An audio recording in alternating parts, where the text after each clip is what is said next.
Good morning, boys and girls. Now I do actually have work planned for today for a change. But first, on Sunday I will be updating our map of world domination. So make sure you leave a comment if you're new of where you are in the world. Roughly, I don't need your actual postal code. And I'll be sticking a pin. Let me show you what I'm talking about.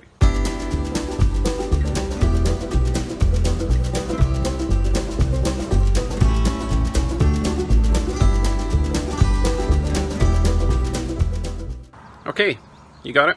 Right, leave a comment with your location and we'll stick your pin in the map on Sunday. Right, on with the show.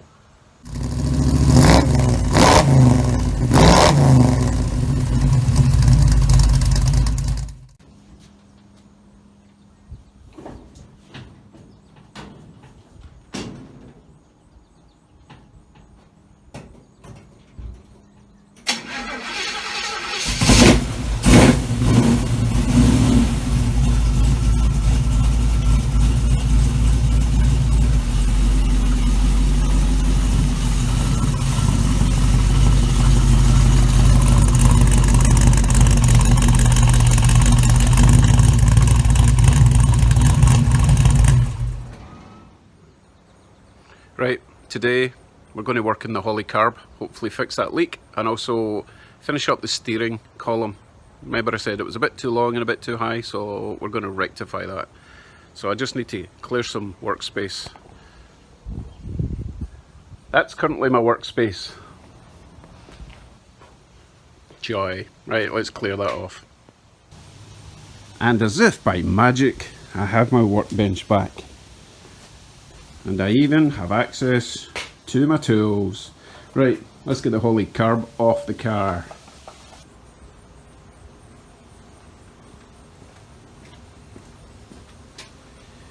Well, here we are again. Okay, I'm pretty sure my float levels are too high, but that shouldn't be causing it to leak. So what I'm going to do just now, I put a cap on this so the bulbs are still full of fuel. I'm going to dry as much as I can and let it sit and just watch and see where the fuel's actually coming from.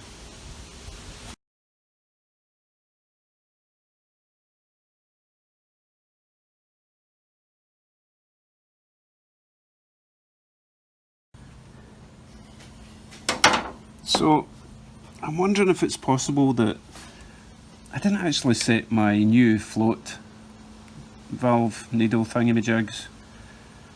And if the float level is too high, would that cause the fuel to leak out of places it shouldn't and come out the bottom?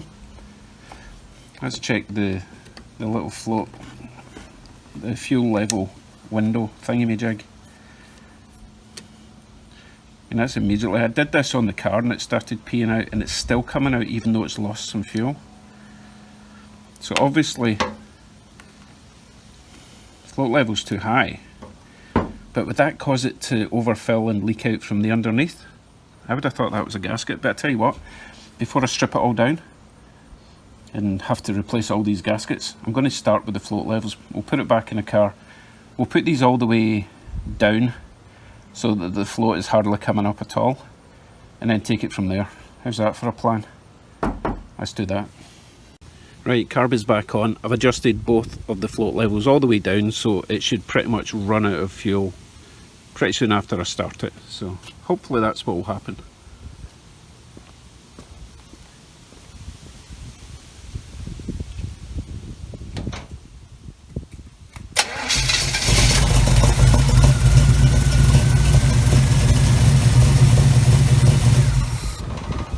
That's not tight.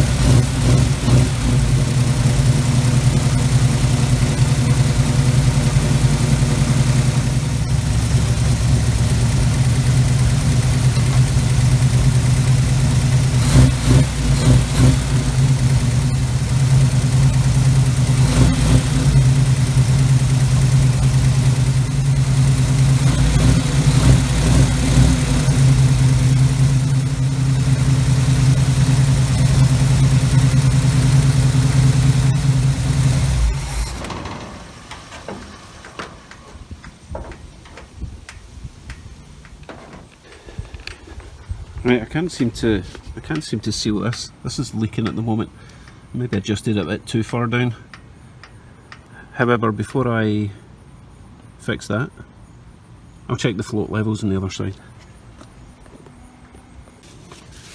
So when I take this out, I'm expecting, well, I'm hoping for no fuel at all.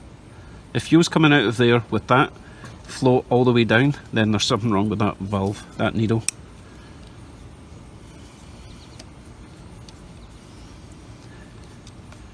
Okay, well that's a good sign.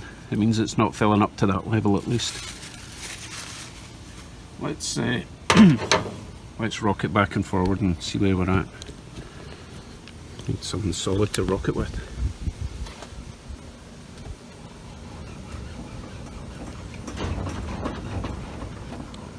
Okay, good sign, good sign. Right, I'll try the same with the one at the back, see where we're at with there. Okay, so now I'm going to raise both the floats about half a turn, maybe 3/4 of a turn. Run it, switch it off, see if fuel is coming out. I basically just want a trickle to come out when you rock it.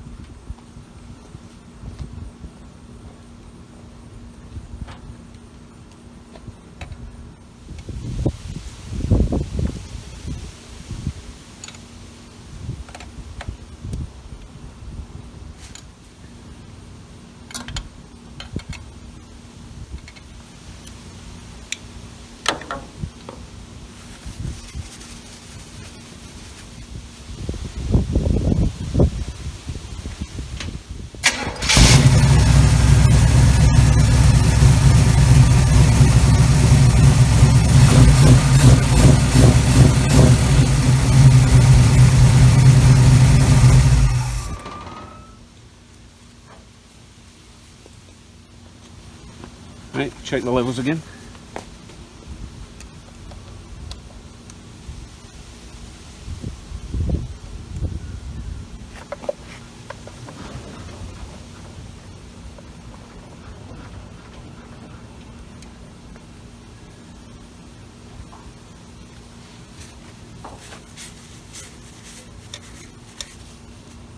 Okay, so I had to rock it quite far to get the fuel out there, but you know what?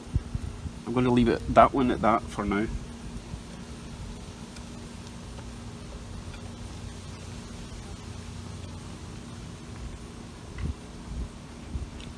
The fuel level in the float is really only going to matter when I'm driving it, and I can adjust that, you know, once I feel that I need more fuel. I'll just check the back.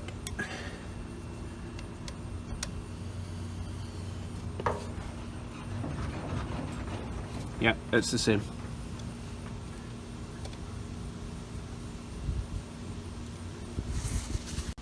Okay, so I will run it for a few minutes, switch it off, and then wait and see if there's any more leaks. If there is, it'll need to come off and I'll need to redo all the gaskets. Blech. Let's go. So I'm starting to understand the hate for Holley. Let me show you what just happened. So I was running it for a few minutes and everything seemed fine, nice and dry down there so far, but then the fuel started coming out of here. Okay, Holley, why did you design this so that you had to have an exact amount of pressure to tighten this? If it isn't tight enough, it leaks. If it's too tight, it tears the crappy little paper gasket. Terrible design. So I've replaced those gaskets on the float level adjuster. That's not leaking anymore, and so far I'm not leaking there either. So I'm not going to stare at this for the next few hours. I'm going to get on with the steering column and then come back to this and see if we've got any dribbles. Oh, and while I remember, if you notice yesterday when I was starting it, it was taking a few turns before it started. I had forgotten to adjust my little pump, accelerator pump adjuster thing, and it wasn't touching at all. So hopefully, I mean, I'll try it now, hopefully it'll just start right up, probably even without gas because it's still warm. Let us see.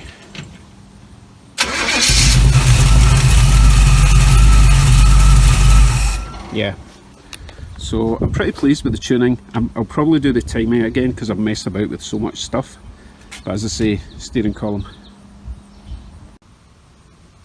So this is the driver's view. This is my eye level. This is where I'm comfortable sitting. Legs are good for the pedals, but I really don't want that high above the windscreen, okay? And as you can see, these spokes are just a wee bit high. I'd like the clocks right in the middle of this. So what I'm going to do, it's a little bit close, so to start with I'm going to chop an inch off the bottom of the steering column, the double D shaft I was talking about, to start with. And then that will obviously bring it down because it's angled like that anyway. I don't want to take too much off and then have to start again. So an inch shorter, and we'll see what the height's like at that point. Well, it must be my lucky day. I found a section of pipe exactly the same diameter as the steering column. So I welded that on, and now I can use that lower bracket, the floor mount bracket. I don't have to fabricate some new bracket. That's 3 times I said bracket in that sentence. 4? Well, I don't know. And I also painted that end shaft because it will be on the outside. Don't want to get rusty. Right, I'll wait for that paint to dry and then I'll throw it all together. Oh, let's go check the carb, see if it's leaking. Now, so far so good. That black section there that was looking wet is no longer really looking wet. There's no puddle down there. Let's do the finger test.